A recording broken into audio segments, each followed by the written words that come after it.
नमस्कार दोस्तों। प्रधानमंत्री मोदी और इटली की पीएम जॉर्ज मेलोनी की मुलाकात के बाद दोनों देशों के रिश्तों को अपग्रेड करके स्पेशल स्ट्रेटेजिक पार्टनरशिप का दर्जा दे दिया गया है।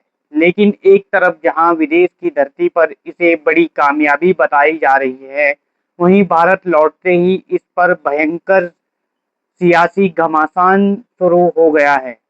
आखिर इस डील में भारत को क्या मिला और विपक्ष इस पर इतना हमलावर क्यों है? पहले बात करते हैं कि इस द्विपक्षीय बैठक की टेबल पर क्या क्रिटिकल फैसले हुए हैं। 20 बिलियन यूरो का target.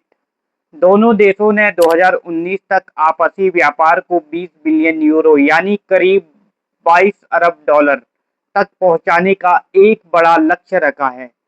Defence industrial road map. रक्षा के क्षेत्र में दोनों देश अब सिर्फ खरीद बिक्री नहीं करेंगे, बल्कि मिलकर सैन्य उपकरण बनाएंगे, जिससे भारत को नई तकनीकी मिलेगी।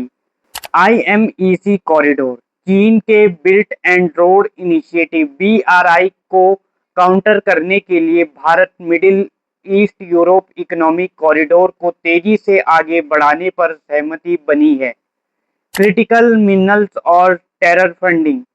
भविष्य की टेक्नोलॉजी के लिए जरूरी महत्वपूर्ण खनिज की सप्लाई चेन को सुरक्षित करने और आतंकवाद की फंडिंग को रोकने के लिए दोनों देशों ने हाथ मिलाए हैं।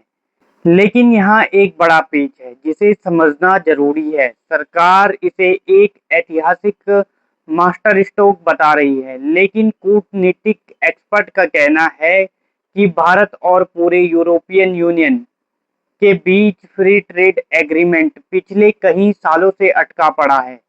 जब तक पूरे यूरोप के साथ हमारे व्यापारिक नियम आसान नहीं होते, तब तक अकेले इटली के साथ 20 बिलियन यूरो का लक्ष्य हासिल करना बेहद मुश्किल है। अब आते हैं सिक्के के दूसरे पहलू पर। इस मुलाकात के दौरान जब इटली की Prime को Minister melody Modi wrote us chocolate gift gift की a very, और very good social topic. Media पर रील और वीडियो क्लिप Well, सामने आई, तो विपक्ष ने इसे गंभीरता की कमी करार कर दिया। Leader of opposition. विपक्ष के नेता राहुल गांधी ने सीधा प्रधानमंत्री पर निशाना साधते हुए कहा कि जब देश के अंदर बेरोजगारी, महंगाई और गिरती घरेलू बचत का एक आर्थिक तूफान यानी इकोनॉमिक स्टॉर्म चल रहा है, तब देश के प्रधानमंत्री विदेश में रील बनाने और चॉकलेट बांटने में व्यस्त है। विपक्ष का आरोप है कि ऐसी चमकीली खबर का इस्तेमाल देश की असली जमीनी मुद्दों से जनता का ध्यान भटकाने के लिए किया जा रहा है। तो सच क्या है? सच यह है कि कोई भी देश वैश्विक कूटनीति और अपनी सुरक्षा से समझौता नहीं कर सकता। रणनीतिक और आर्थिक नजरिए से इटली के साथ यह डील भारत की दूरगामी हितों के लिए बेहद जरूरी है। लेकिन इसके साथ ही विपक्ष के इस सवाल को भी खारिज नहीं किया जा सकता है। एक मजबूत विदेशी नीति तब असरदार होती है जब देश की आंतरिक अर्थव्यवस्था मजबूत हो। अगर देश का आम नागरिक आर्थिक रूप से परेशान रहेगा, तो विदेशी दौरा की यह चमक फीकी लगने लगती है। अब पूरे मामले पर आपकी क्या राय है? आपको लगता है कि इटली के साथ यह स्पेशल पार्टनरशिप भारत को एक ग्लोबल लीडर बनाएगी, या फिर आपको लगता है कि सरकार को इस समय विदेश से ज़्यादा देश के आंतरिक आर्थिक संकट पर ध्यान देना चाहिए?